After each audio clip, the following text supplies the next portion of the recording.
Olá, bem-vindas e bem-vindos ao projeto Espiral dos Sinos, Sistema Nacional de Orquestras Sociais do Brasil, um programa que resulta do convênio entre a Universidade Federal do Rio de Janeiro e a Funarte.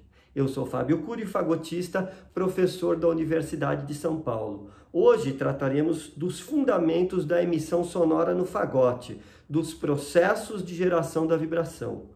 O que acontece quando sopramos no fagote sem a palheta? Não há produção de som, de fato.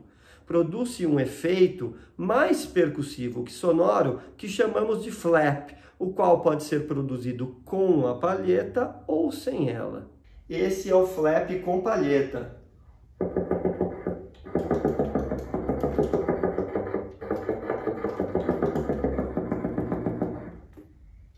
E esse é o flap sem palheta.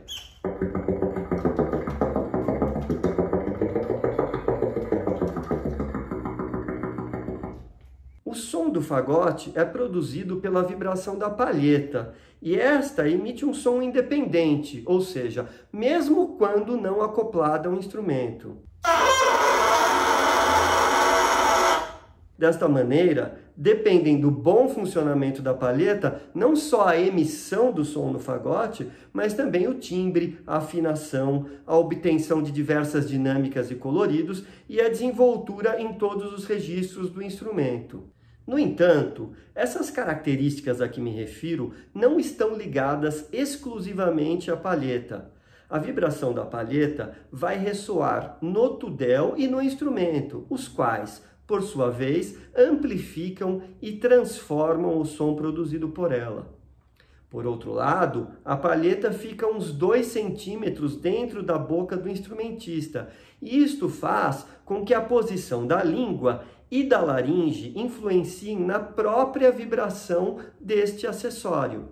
Por esta razão, Pascal Galois assinala que a palheta funciona de maneira análoga às cordas vocais no cantor. Finalmente, a maneira como a embocadura atua também vai influenciar na vibração e na abertura da palheta, determinando, em conjunto com a ação do aparelho respiratório e da musculatura abdominal, a pressão necessária para a emissão e sustentação das notas nos diferentes registros do instrumento. Sintetizando, a emissão do som estará relacionada a diversos fatores: qualidade do instrumento e do tudel, funcionamento da palheta e o bom controle do instrumentista, ou seja, domínio dos fundamentos de respiração, apoio e embocadura. O instrumentista deve estabelecer um bom equilíbrio entre esses aspectos interdependentes. Em relação ao instrumento e ao tudel, em uma realidade ideal, existiria apenas a questão subjetiva, de gosto, que determinaria a escolha de cada fagotista por algum dos instrumentos de alta qualidade disponíveis no mercado. Na prática, há, em grande medida, a limitação financeira que impõe aos músicos tocar com os instrumentos de que dispõem e não com aqueles que desejam.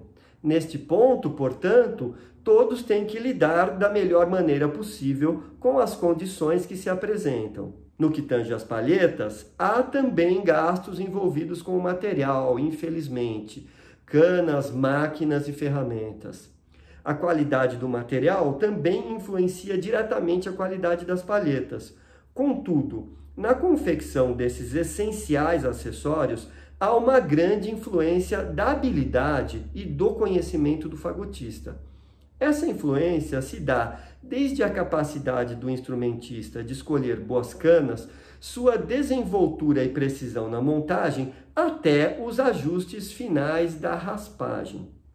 No projeto Espiral, as aulas sobre confecção de palhetas estão a cargo de Francisco Formiga, um reconhecidíssimo especialista na área. Mais importante para esta aula é, portanto, a parte da emissão do som relacionada ao controle da expiração e, naturalmente, por tabela, também da inspiração. Em primeiro lugar, é preciso observar que não haverá emissão de qualquer nota sem que haja o que chamamos de apoio. Neste ponto, faz-se necessário observar que, normalmente, os músicos fazem uma certa confusão entre o caráter sensorial da performance do instrumento e a anatomia ou fisiologia do aparelho respiratório.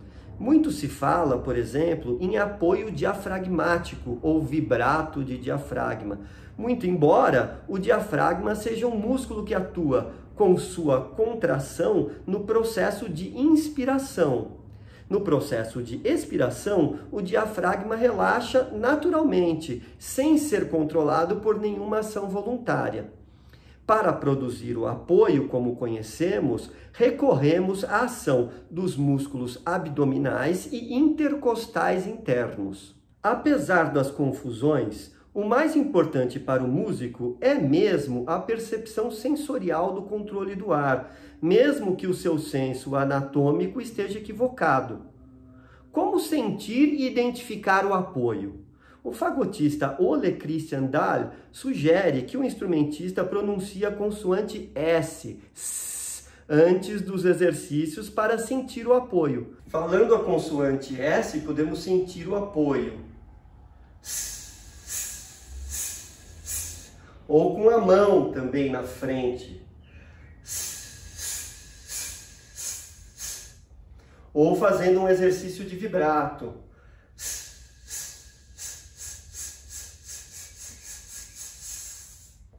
No entanto, o enrijecimento dos músculos abdominais que observamos deve ser visto mais como uma consequência da necessidade de soprar com maior velocidade e pressão do que o contrário. Por exemplo, quando temos de apagar uma vela e soprar com muita velocidade e pressão para extinguir sua chama, agimos de maneira intuitiva. Não pensamos de antemão em exercer um apoio abdominal para apagar a vela. Simule essa situação e, ao mesmo tempo, pressionando sua mão contra o abdômen, observe o que acontece. Quando sopramos uma vela para extinguir a sua chama, sopramos intuitivamente, sem pensar. Mas se você colocar a mão no seu abdômen, você vai sentir como você tem que acelerar o ar, como você tem que soprar com maior pressão, como você tem que soprar com apoio. Veja só, colocando a mão no abdômen. Tocando o fagote, essa pressão ou apoio exercido não é normalmente tão pontual e curto, mas se mantém mais constante. Fazendo o popular exercício de soprar o papel contra a parede, podemos ver como funciona a ação do apoio.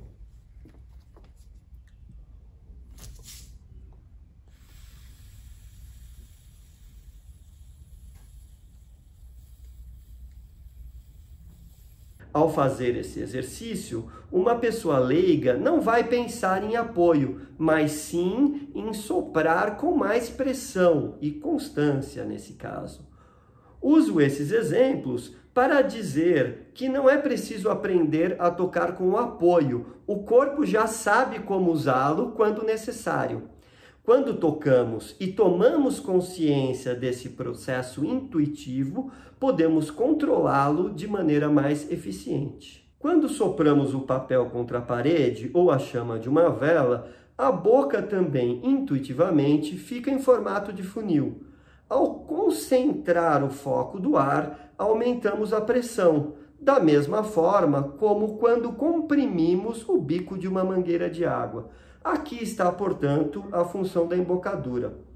Ao tocar fagote, a pressão labial vai alterar de acordo com o registro, a dinâmica, o colorido e a afinação. Vale, contudo, uma regra. A pressão labial deve ser sempre a menor possível, de acordo, naturalmente, com o que a circunstância permite. Ou seja, devemos sempre contrabalançar o maior apoio possível com a menor pressão labial possível também. A dinâmica e o colorido podem ser controladas pelo tipo de vogais em que pensamos, como indicam Galois e Dahl. Ao atacar, a língua se coloca na ponta da palheta, delimitando exatamente o momento em que o ar, emitido com a pressão necessária, produz a nota. A pressão, por conseguinte, precede a emissão. Para adquirir consciência disso, sugiro exercitar ataques sem língua no extremo grave do instrumento. O ataque do grave sem a língua, embora muito impreciso, pode nos mostrar qual o apoio necessário para produzir uma nota.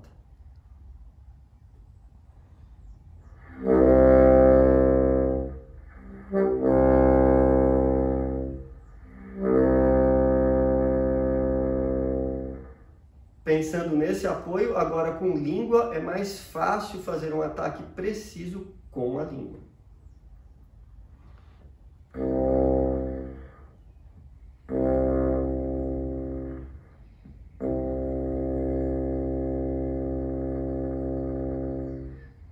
Pois bem, espero que esses poucos exercícios e estas considerações tenham ajudado a esclarecer o processo de emissão do som e os processos de vibração na emissão do som do fagote. E com isso, me despeço de vocês mais uma vez e espero vê-los na próxima aula. Um grande abraço!